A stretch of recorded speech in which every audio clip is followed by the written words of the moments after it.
part of the reason why so many people in the Democratic establishment have said they believe Joe Biden is because he doesn't have a record, they say, of any past misdeeds in his history. And you know what? Yeah, there's aside from a history of, what is it, touching, inappropriate kissing, unwanted touching. That is true.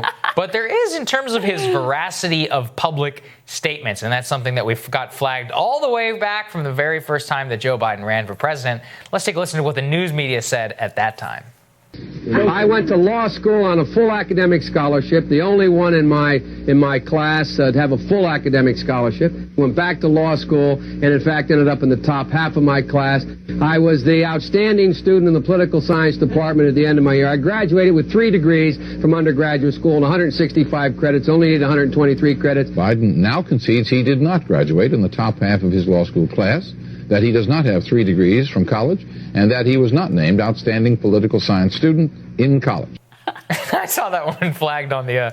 It was just so good. Trump campaign's highlighting this one for understandable reasons, but it's pretty hilarious. And it's a partisan cut. That's where it came from. Right. I mean, my God, that. I mean, look, that does actually speak to something that a lot of people don't remember. We talked a lot about Elizabeth Warren's history and past on this show, and that's the same thing that actually applies to Joe Biden. I mean, we talk a little bit more about his policy record because it's more substantial, and I think even more egregious. But a lot of remember, this is a person who was forced out, I think, of the 1988 presidential race for lying and for plagiarism scandal, and had frequently misstated his own past record in the public, so much so that he was getting called out on these massive nightly newscasts at the time. You don't even have to go back that far. We did cover here that he made up some story that was newly invented for this particular election cycle about getting arrested when he was going to see Nelson Mandela. Of course, the news media. Actually, the New York Times unearthed this, and they did dig it up and were like, this is not what you ever said happened before. They found the people who were on the trip, that they kind of figured that he was on. They were like, no, that didn't happen.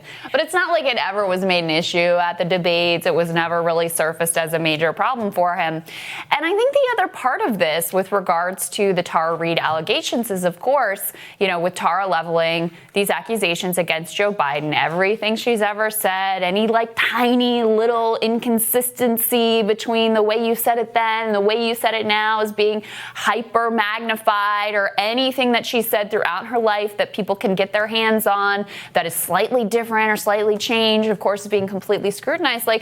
Where's the scrutiny of Joe Biden in that way? Where is looking at his record of misstatements and lies and mistruths and hiding? Where is that analysis? And I don't think this is just this isn't even just a Joe Biden thing. This is a powerful men thing, because it's always the woman who comes forward, who's completely torn apart, super hyper analyzed, every word, every statement, every action she's taken in her life.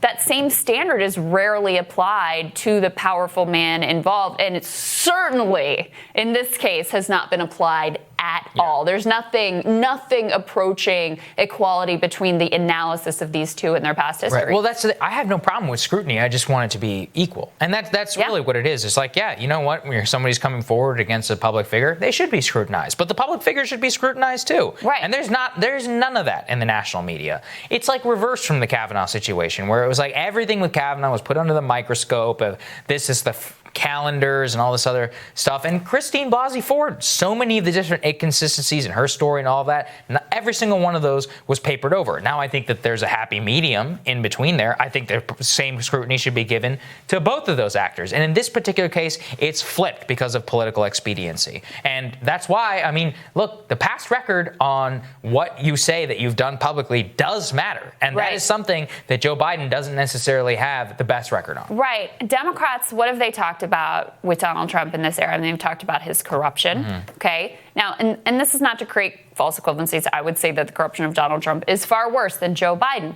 But if you want someone to make that case on corruption, you'd like to have someone whose hands are clean in that regard. Joe Biden's are not.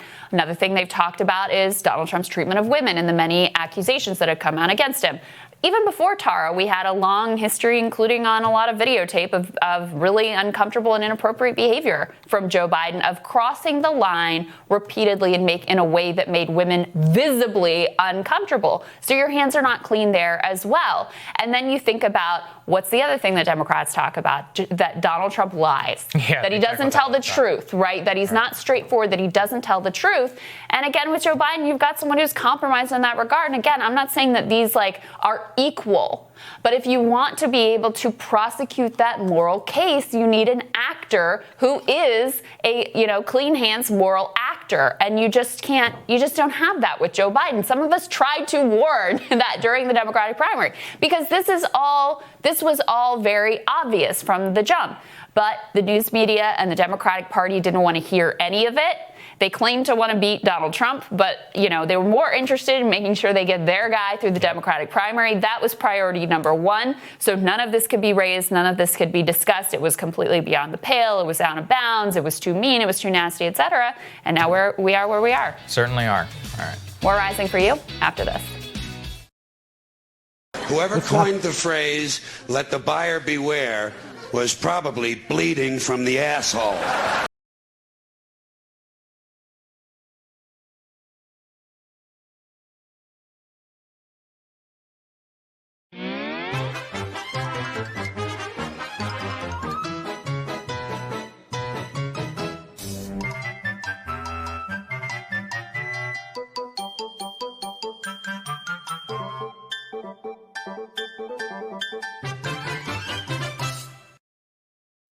North Korea, after some 25 years of failed negotiations to contain Pyongyang's nuclear program, the communist regime's latest threatening actions were met by President Trump with a warning that military action, including a preemptive nuclear attack, would be considered.